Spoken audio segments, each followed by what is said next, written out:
nasib baik dia keluar pada simpang. Aku cakap kepala otak kau. Ini bukan kau bagi. Memang jauh. Ibarat daripada KL. Nak pergi ke Bangi juga. Bapak jauh dia punya kedai tu. Lagi satu. Macam- Okey, tunggu. Dah sampai kedai tu dah ada dalam 6 orang. Kau tahu cerita manis. Okey, ni kita naik 4x4. Aku nak. Tak payahlah tolak kursi tu nanti rosak. Aku nak cerita ni. Aku dah keluar dah. Itu keluar. Kan ada ramai orang dia naik 4x4. Aku duduk salam. Jangan duduk salam orang. Siapa suruh salam? Kita dah lambat sepukul 11.20. Malam. Siapa suruh salam orang? Kita dah lambat. Salam orang pun kena. Kena, tak boleh salam. Bawa turun motor tu macam manis. Aduh, buat apa lagi? Tu, pergi ambil helmet tu. Aku pergilah ambil helmet. Ambil helmet pas sarung. Si Zaid dia dah. Apa kita kena macam kita bawa balik merompak je ni kan. Aku cakap tak tahu si penguin ni. Okey, dah. Kotor. Sekarang semua pergi kat ni. Danau, Bukit Pelik Kayu Hitam tu lah. Kau tahu, baru Pris masuk highway. Kita orang masuk Alor Ponsu. Tak jumpa dia dah. Dia pergi dulu. Tak, dia kat depan je.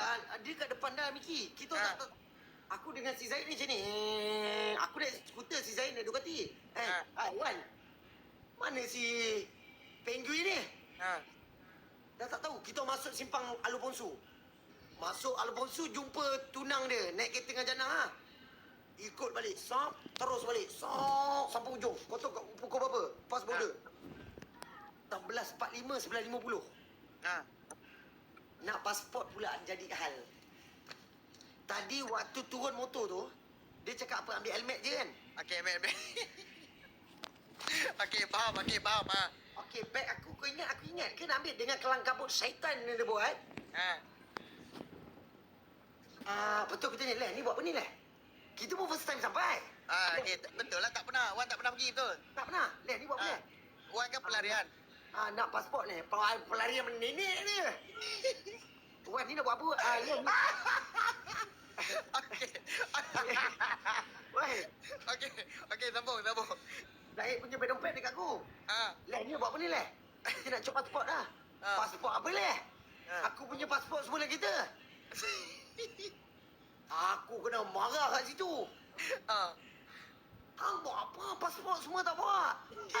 Aku cakap si penguin ni. Tadi kau bukan main kelang kabut lagi suruh aku ambil Kau tu handphone pun aku tak ambil. Handphone pun tinggal. Aku tak sempat ambil lagi kereta tu sebab apa? Dengan perangai si kelang kabut dia tu. Nak masuk danau punya pasal. Lepas tu